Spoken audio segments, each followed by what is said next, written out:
যথেষ্ট? এক কথা বলেন কেন? বিশাল বড় তিনি সম্মানিত, অনেক সুনাম তার, অনেক কিছু তার খ্যাতি অর্জন নামা হয়ে গিয়েছে।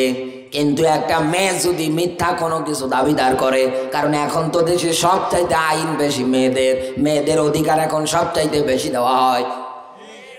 কোন কায়দায় যদি সোশ্যাল মিডিয়ায় আসার পরে কোনো একটা খারাপ কিছু পোস্ট করে ফেলে, এদেশের এমনও মানুষ আছে কমন সেন্সও তাদের নেই, ওরা তখন এটা দেখবে আর ধারণা করবে না এত বড় আলেম করলেও করতে পারে।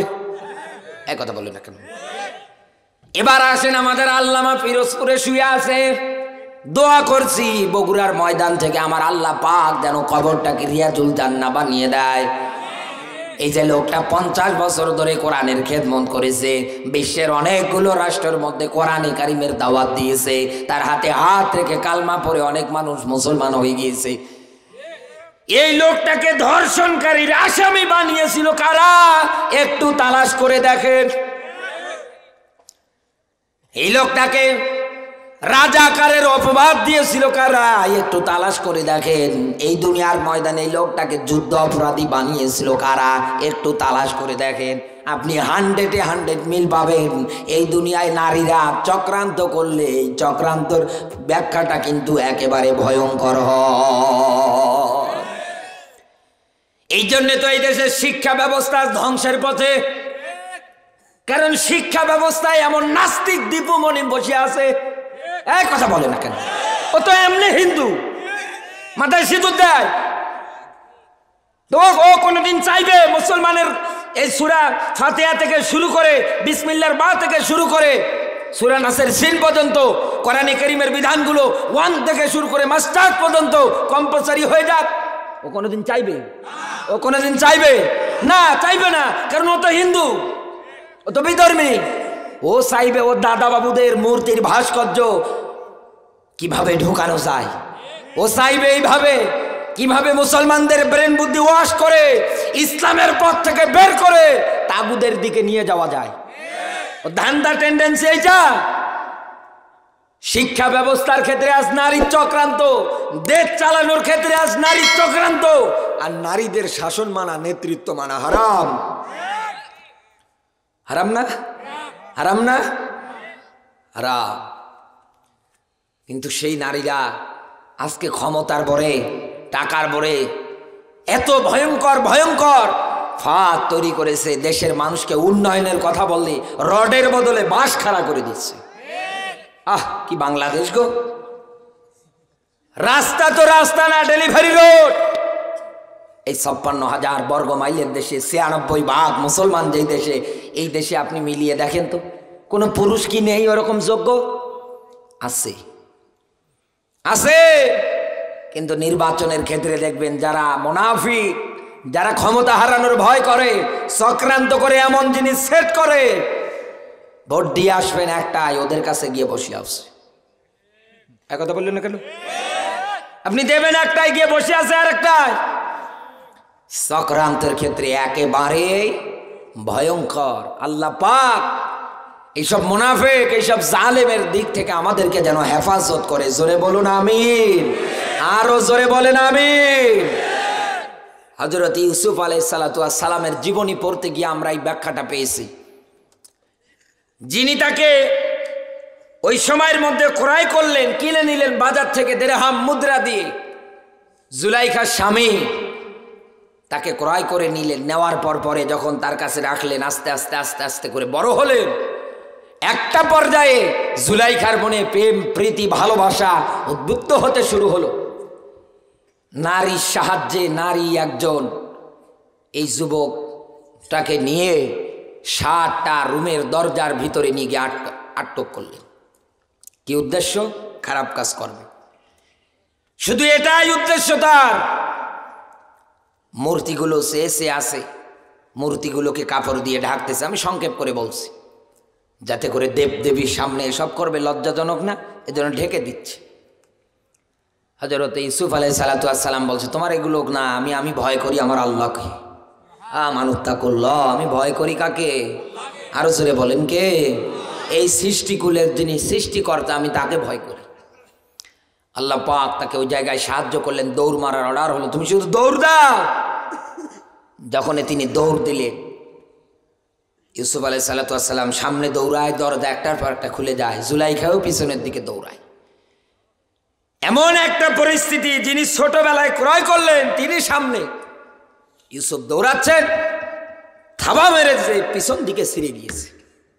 ছোট্ট একটা বাচ্চা মায়ের কোল থেকে সাক্ষ্য দিলেন, যদি ইউসুফের জামা সামন দিক থেকে ছেঁড়া থাকে তাহলে দোষ ইউসুফের, আর যদি পিছন দিক দিয়ে ছেঁড়া থাকে তাহলে দোষ হচ্ছে জুলাইখার। হিসাব করে দেখা গেল পিছন দিকে ছেঁড়া, তার মানে দোষটা জুলাইখার। তখন এই মনিব, যিনি ওই ইউসুফ আলাইহিস সালামকে ক্রয় করেছিলেন বাজার থেকে, উনি বলতেছেন, নারীদের চক্রান্ত, তোমার ছলনায়, তোমার মায়া মহব্বতে আমি মুগ্ধ হয়ে গিয়েছিলাম, কিন্তু আজকে দেখছি নারীদের চক্রান্ত এত ভয়ঙ্কর। ইন্না কাইদা কুন্না হুইন, এর জন্য সাবধান। এদেশের যুবক ভাই যারা আছে সাবধান। কিসের প্রেম ভালোবাসা, কিসের কি?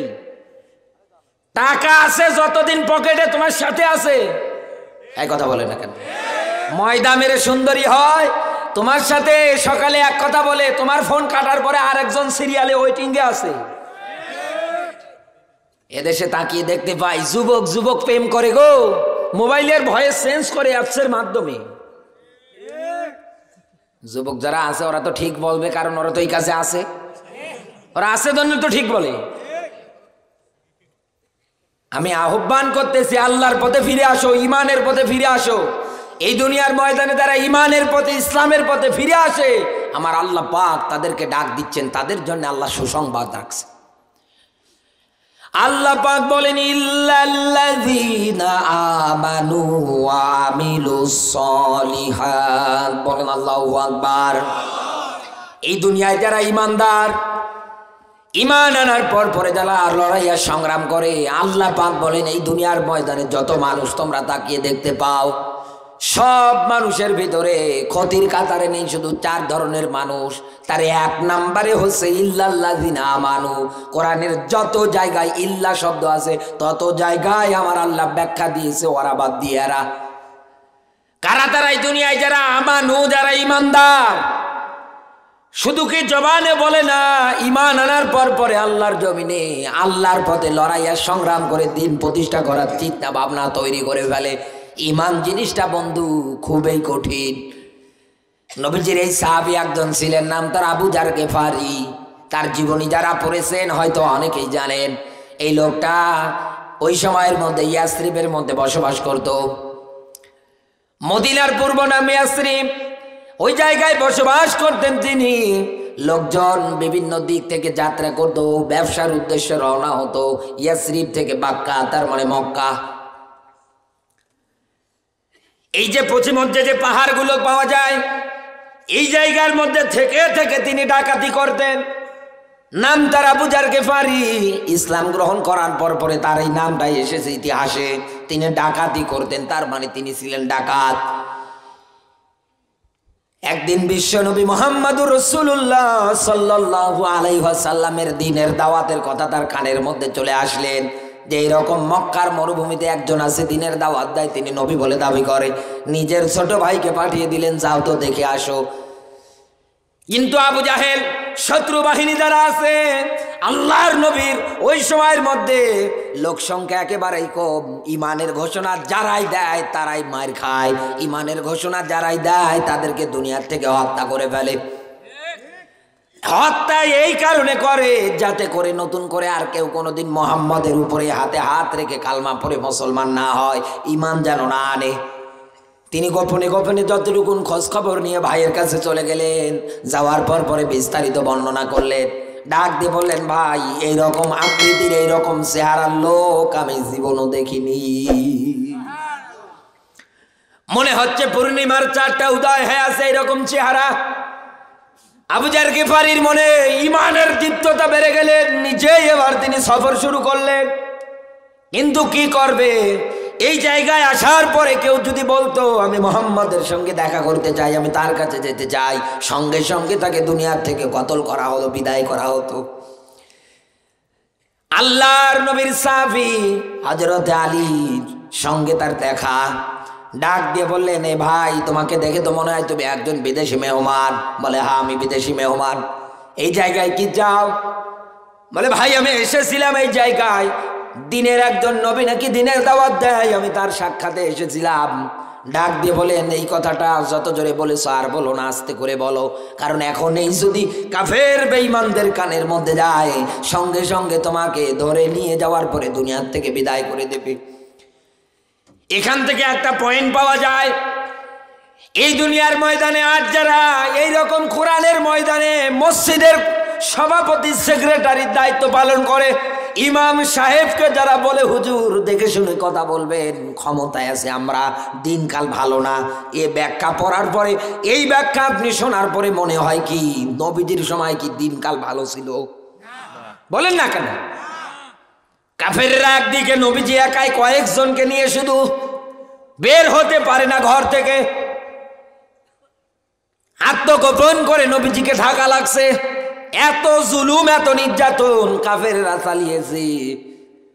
তাহলে আজ যারা বলে হুজুর দিনকাল ভালো না, দেখে শুনে কথা বলেন, তাহলে হিসাব করে মিলিয়ে দেখেন নবীজির সময় মনে হয় দিনকাল খুব ভালো ছিল? মোটেও না।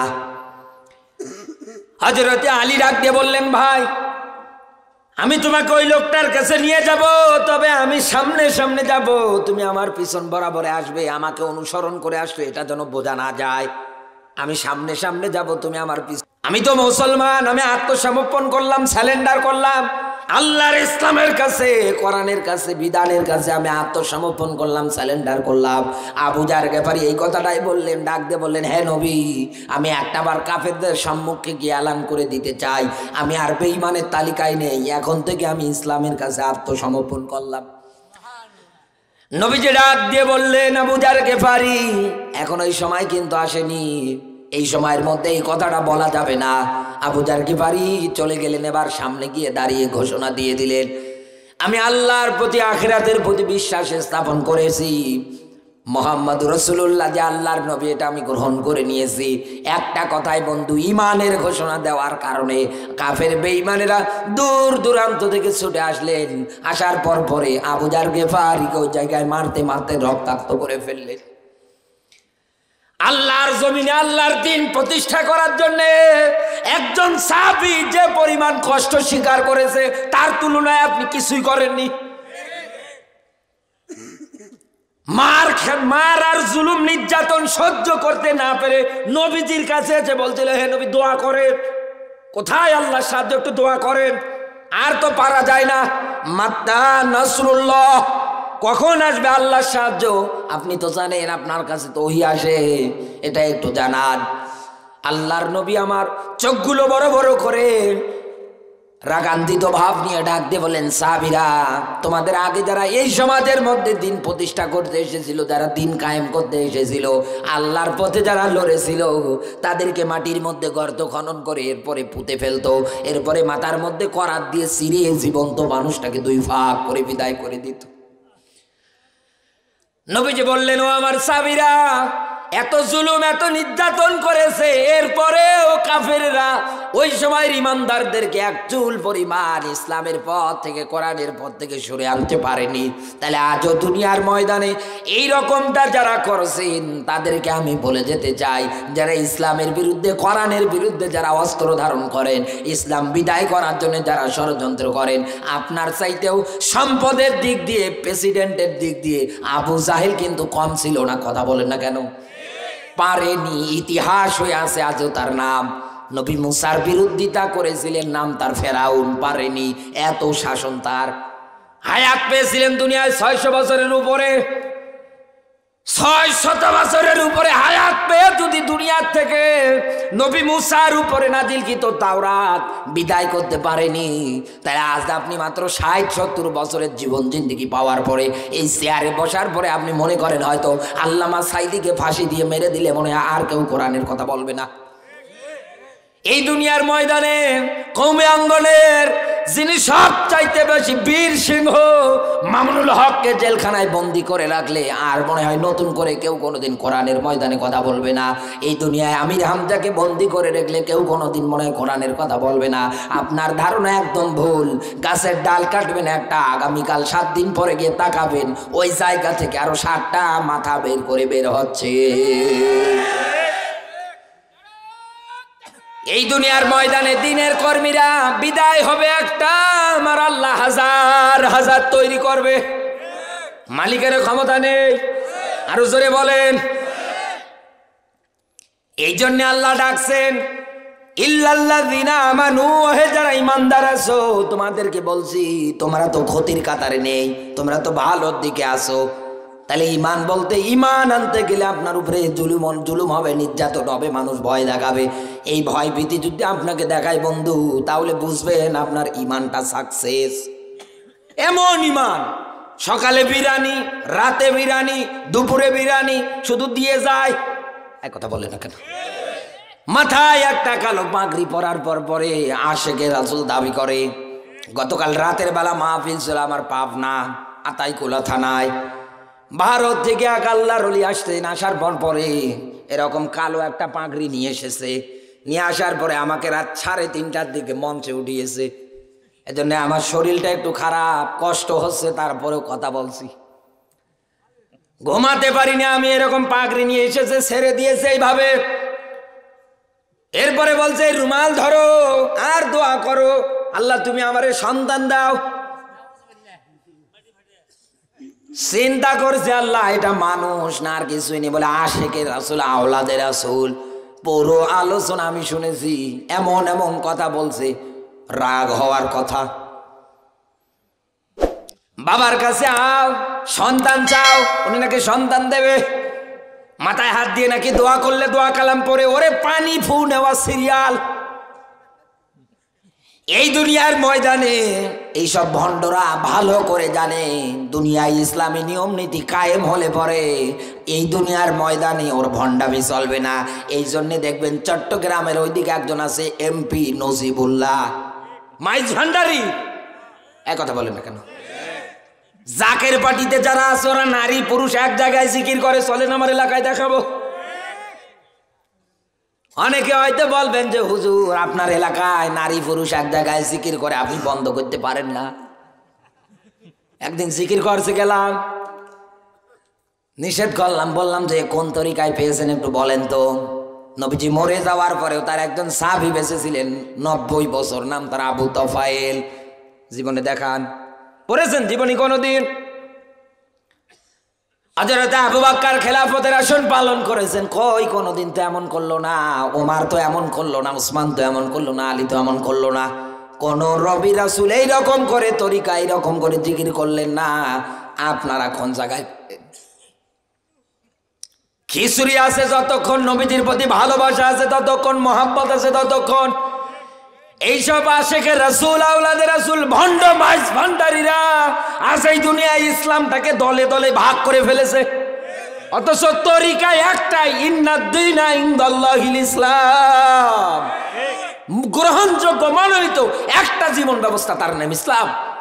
আচ্ছা ইসলাম ভাগ, যে যার মতো মন মতো ব্যবহার করতেছে।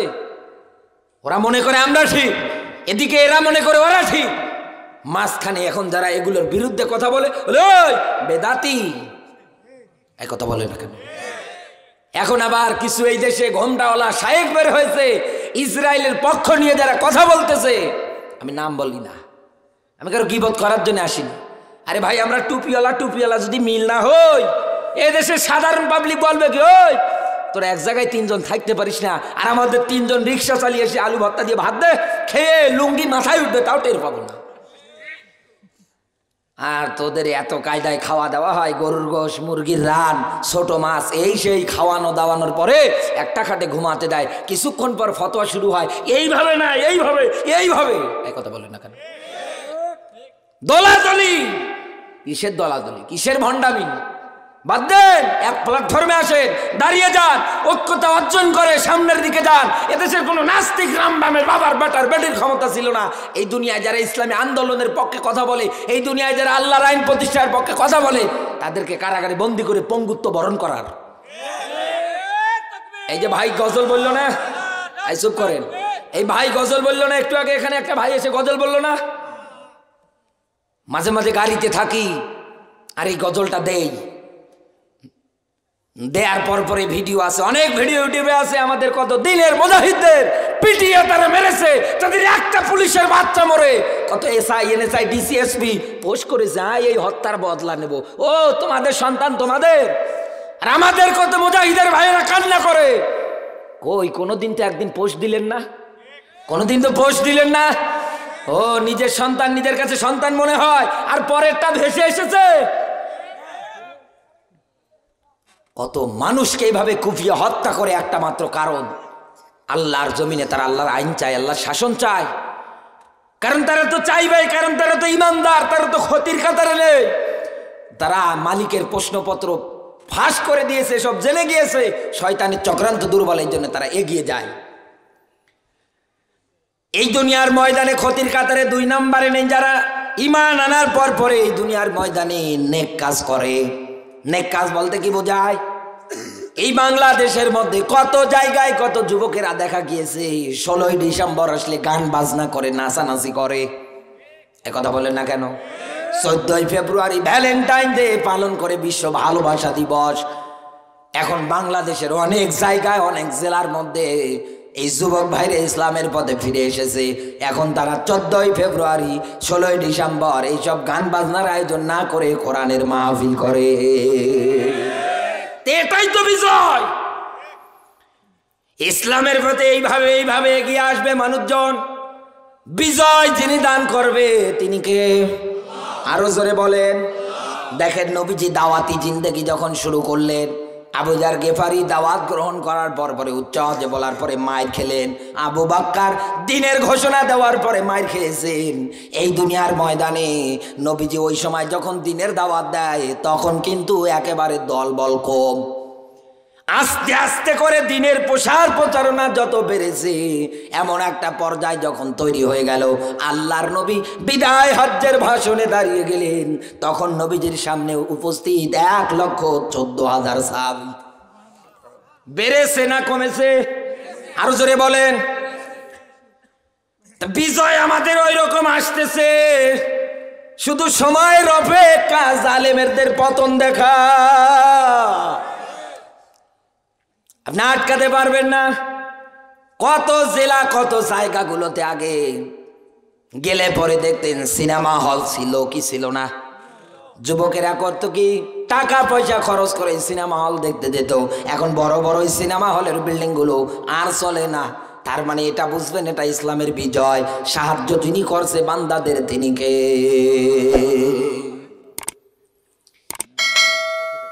এরপর পরে এই দুনিয়ার ময়দানে আল্লাহ পাক 3 নম্বরে যে ঘোষণা দিয়েছে, তারা তো ক্ষতির ভিতরে নেই। ওয়াতাওয়াসাউ বিল হাক্কি ওয়াতাওয়াসাউ বিস সাবর। এই দুনিয়ার ময়দানে যারা ধৈর্য ধারণ করে, এরপর পরে 4 নম্বরে এই দুনিয়ায় যারা মানুষদেরকে সত্যের উপদেশ দেয়, ভালোর উপদেশ দেয়, আল্লাহ পাক বলেন এরা তো ক্ষতির কাতারে নেই। সুবহানাল্লাহ বলতে পারেন না? আল্লাহ যেন এই কাতারে কবুল করে, জোরে বলুন আমিন।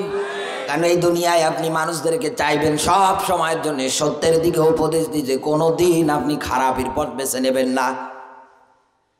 হযরত ওমর রাতের বেলা বের হয়েছে। এই দুনিয়ায় সত্য একটা বিধান, সত্যের পথে টিকে থাকবেন। ওয়াকুনু মাস সাদিকিন। এই দুনিয়ায় সত্যবাদী মানুষ যারা হবে তাদেরকে বন্ধু হিসাবে মেনে নেবেন। এই দুনিয়ায় সত্যবাদী মানুষদের পক্ষে আন্দোলন করবে, লড়াই করবেন। বিপদে পড়েছে তাদেরকে বাঁচানোর জন্য চেষ্টা করবেন, সে যদি সত্যবাদী হয়। হকের পথে মানুষদেরকে উপদেশ দেওয়া লাগবে। আর এই হকের পথে টিকে থাকতে গিয়ে আপনার উপরে বাধা বিপত্তি আসবে, এটা স্বাভাবিক, অস্বাভাবিক কিছু না। মন খারাপও করা যাবে না। হযরত ওমরের জামানায় গভীর রজনীতে বের হয়েছেন। হওয়ার পর পরে হযরত ওমর তাকিয়ে তাকিয়ে দেখতেছে, কানের মধ্যে আওয়াজ আসে, বাতি জ্বলছে ঘরের মধ্যে। এরপরে আওয়াজ আসতেছে ঘর থেকে একটা চিকন আর একটা মোটা কণ্ঠে। মা ডাক দিয়ে বলতেছে, মেয়ে আজকে দুধ কম হয়েছে, তুমি একটু পানি মেশাও তো।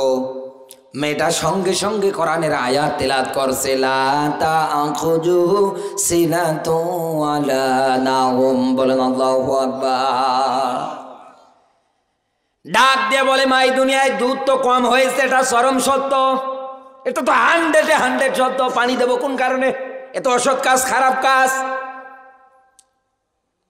মা যেখানে আদেশ করছে দুধে পানি দাও, কিন্তু মেয়ে উল্টো বলছে। কারণ কি? একটু গবেষণা করেন। খায়রুকুম মান তাআল্লামাল কুরআনা ওয়া আল্লামা। নবীজি বলেন যে নিজে কোরআন পড়ে অপরকে শিক্ষা দেয়, এই দুনিয়ার ময়দানে এই মানুষটাই তো শ্রেষ্ঠ। লা তাজালু বুয়ুতান মাকাবির, তোমরা ঘরগুলোরে কবর বানিও না।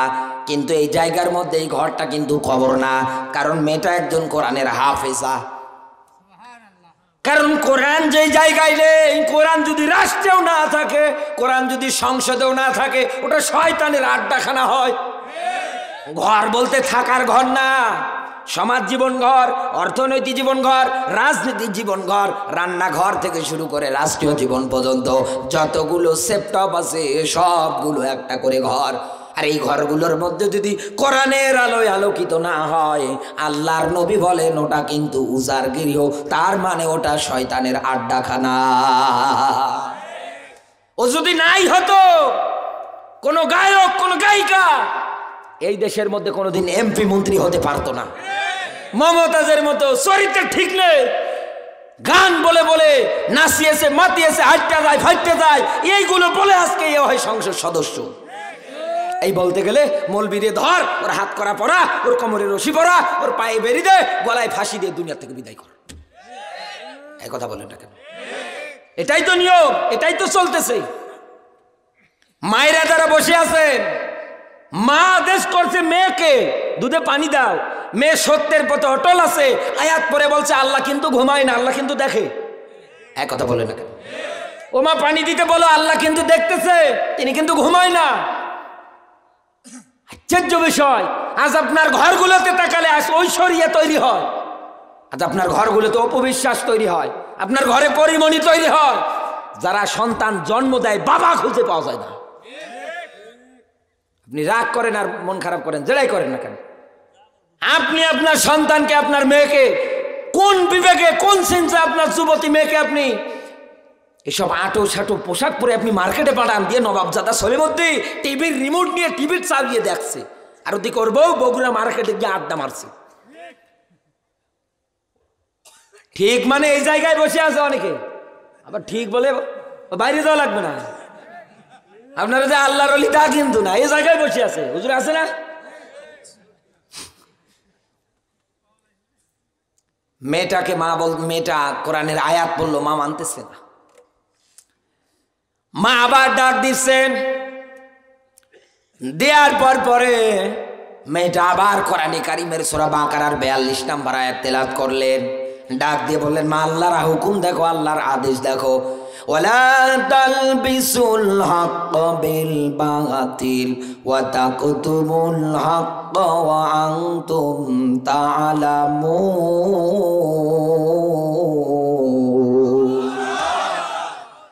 এই দুনিয়ার ময়দানে খবরদার, জেনে শুনে সত্য গোপন করো না, আর এই সত্য জিনিসটাকে মিথ্যার সাথে সংমিশ্রণ করো না।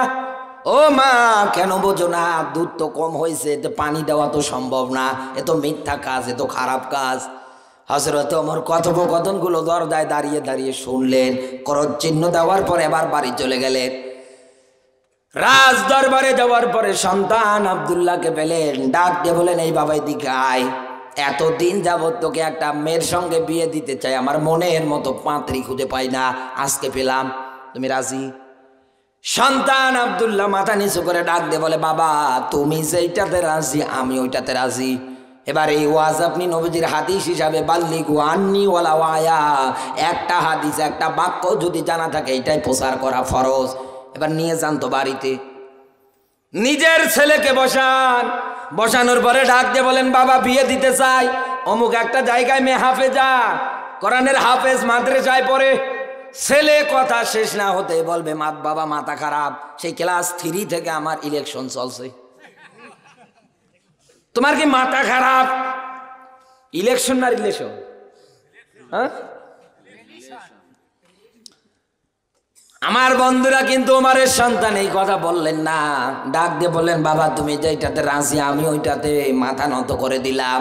পরের দিন পুলিশ চলে গেল বাড়িতে, মার মেয়েকে রাজ দরবারে হাজির করে ফেললেন। ডাক দিয়ে বলতেছেন বুড়িমা আমি ওমর দেশের প্রেসিডেন্ট, তোমার কাছে একটা প্রস্তাব রাখতে চাই। বলে কি? এই প্রস্তাব আমার, তোমার এই মেয়েটার সঙ্গে আমার ছেলের বিবাহ বন্ধনে আবদ্ধ করতে চাই, রাজি আছো? বুড়ি এবার হাসতেছে। হযরত ওমর ডাক দিয়ে বললেন বুড়িমা হাসছো কেন? বলে আনন্দে। এতই আনন্দ তোমার? বলে হ্যাঁ।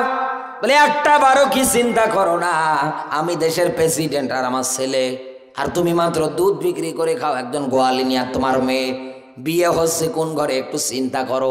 বলে কি চিন্তা করবে? তো কপাল। হযরত ওমর ডাক দিয়ে বললেন বুড়িমা কপাল যদি এতই ভালো হয় তাহলে রাতের বেলা কেন তুমি বারবার এই মেয়েটাকে দুধে পানি মেশাতে বলছিলে? বলো আমি এখন শুনবো। বুড়ি এবার আর কথা বলে না, ভয়ে পড়ে গিয়েছে। আর ওমরের হাতে পড়লে তো বাঁচার মতো কায়দানি, কল্লা আর বাড়ি যাওয়া লাগবে। হযরত ওমর ডাক দিয়ে বললেন বুড়িমা তোমার এই মেয়েটার তাকওয়া দেখে, ইমানদারিত্ব দেখে, সত্যের পথে অটুট থাকতে গিয়ে নিজে আছে এবং তোমাকে পর্যন্ত কোরআনের আয়াত দিয়ে সত্যের পথে থাকতে আহ্বান করতেছে মা, কিন্তু এত কায়দায় বললো তুমি তো বোঝো না, বারবার মেয়েটাকে তুমি তাগিদ দিচ্ছিলে। শুধু এই তাকওয়া আল্লাহর ভয় ভীতি দেখে আজকে আমি এই মেয়েটার দ্বারা আমার ছেলের ঘরের বউ করে নিয়ে নিচ্ছি। মহিলা মা বোন যারা আছেন, রিলেশন করা লাগবে না, প্রেম করা লাগবে না, বড় লোকের ছেলে দেখে লাইন মারা লাগবে না, আল্লাহর পথে ঈমান নিয়ে আসেন, ভয় ভীতি অবলম্বন করেন, তাকওয়া অবলম্বন করেন, দেখবেন আমার আল্লাহ এই তাকওয়ার কারণে এমন জায়গায় আপনার রিজিকের ব্যবস্থা করেছে আপনি নিজেও জানবেন না। এত সুন্দর ঘর, এত সুন্দর বাড়ি আপনার হয়ে যাবে, কিন্তু করেন কি? আর একজন আর হাত ধরে রাস্তা দিয়ে পালিয়ে যান, মা বাবা এইদিকে না খেয়ে কান্নাকাটি করে বেড়ায়। এগুলো তো খুব ভালো, সবার একদম মান সম্মান শেষ। এই জন্য আহ্বান করে যাচ্ছি, এই জায়গার মধ্যে যারা আমার মতো যুবক আছো, এখনো যারা বিয়ে করনি, যারা বিয়ে করেছেন, যাদের বাচ্চা হবে, মেয়ে সন্তান হওয়ার পরপরই কিছু কাজ আছে। সন্তান জন্মের পরপরই তার সুন্দর একটা নাম নির্বাচন করতে হয়, এরপরে আকিকা দিতে হয়। এবার এই সন্তানটা চলার মতো বয়স যখন হয়ে যাবে, এই সন্তানটা হাঁটতে হাঁটতে যখন শুরু করে দেবে, এই সন্তানটাকে দ্বীনের পথে, ইসলামের পথে, তার মানে আলিফ বা থেকে শুরু করে সব শেখানো শুরু করেন, কারণ ওর মাতৃভূমি আপনার কাছ থেকে কিন্তু শিখতে শুরু করবে।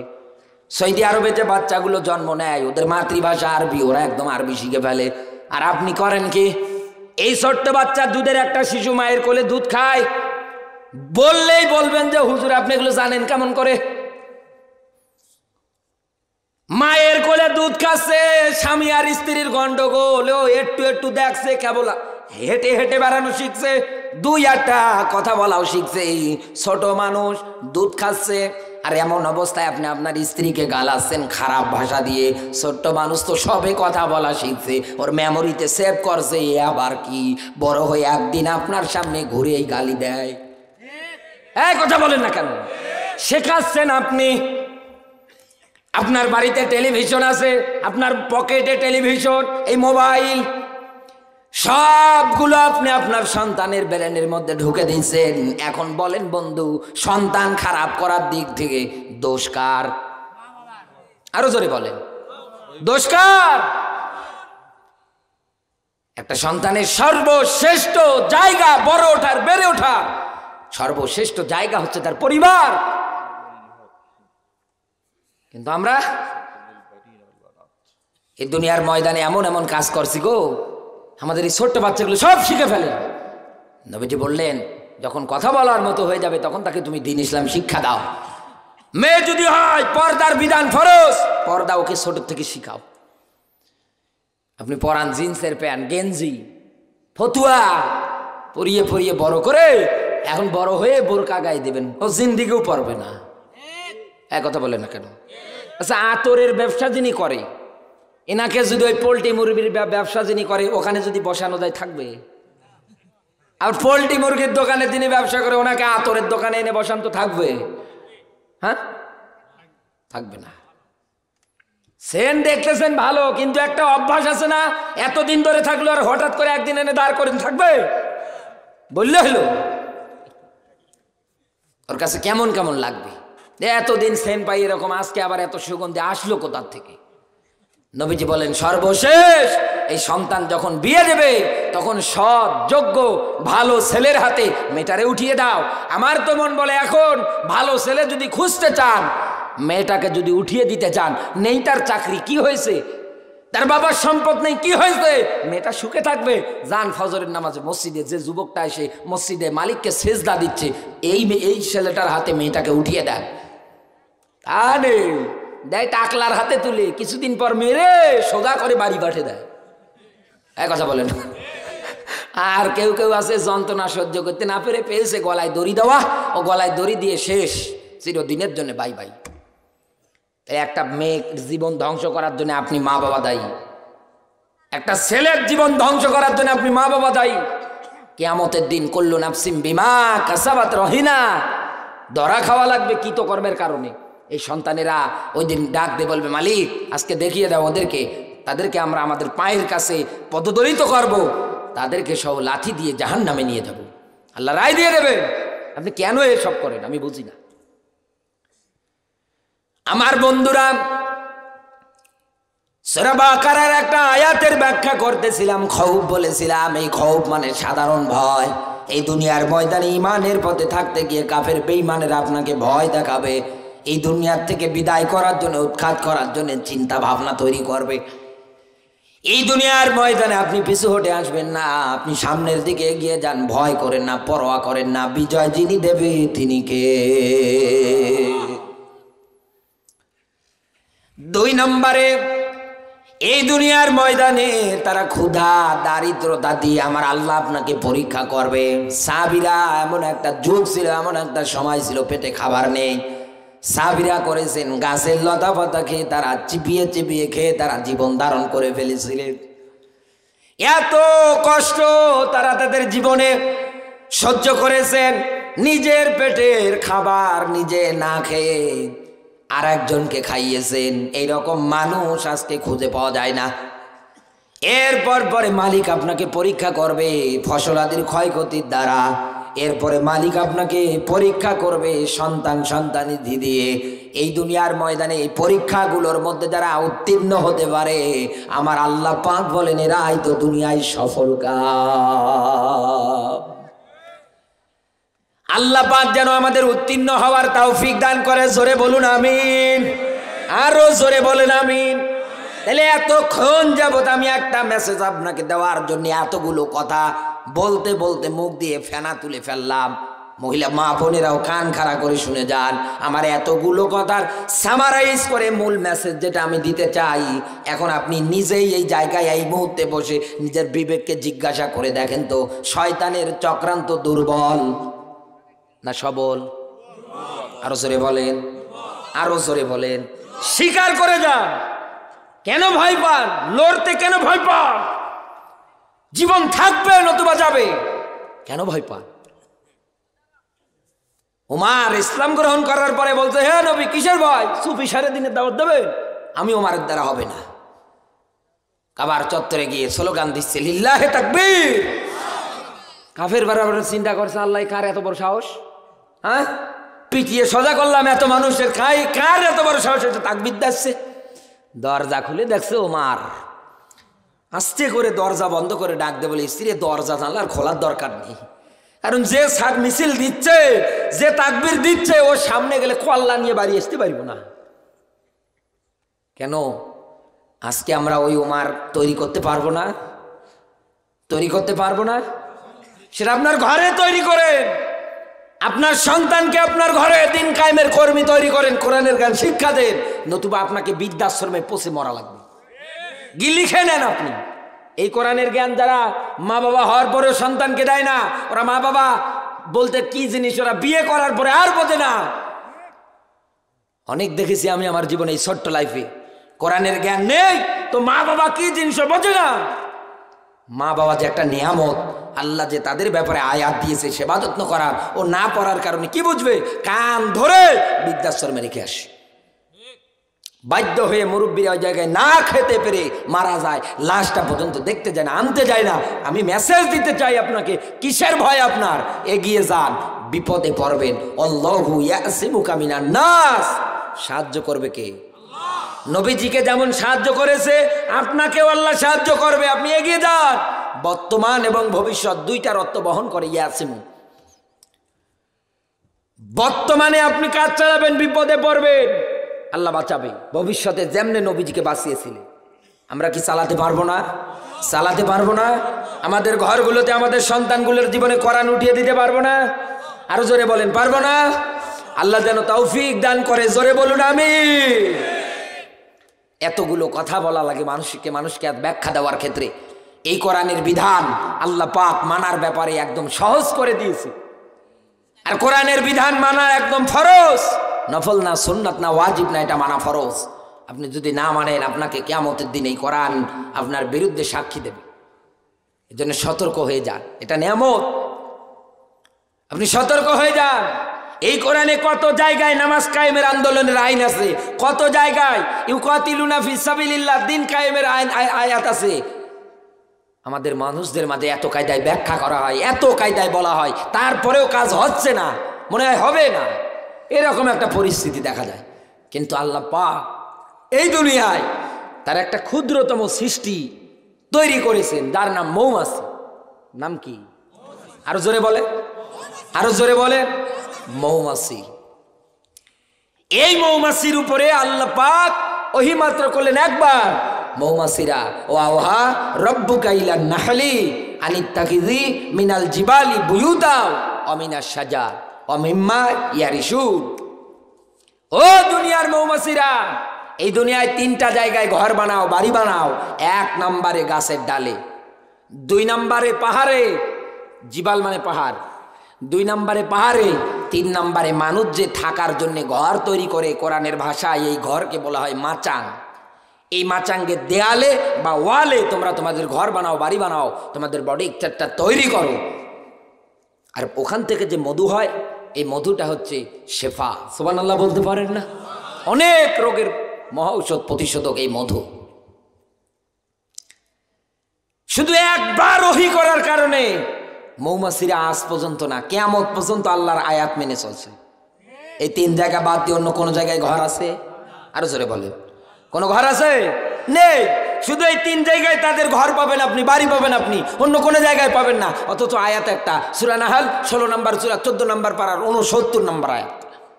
একবার, মাত্র একবার ওহী করার কারণে যদি এই হয়, আল্লাহর হুকুম তারা কিভাবে পালন করে, তাহলে আপনি মিলিয়ে দেখেন তো ওই মৌমাছির চাইতে আপনি কত খারাপ।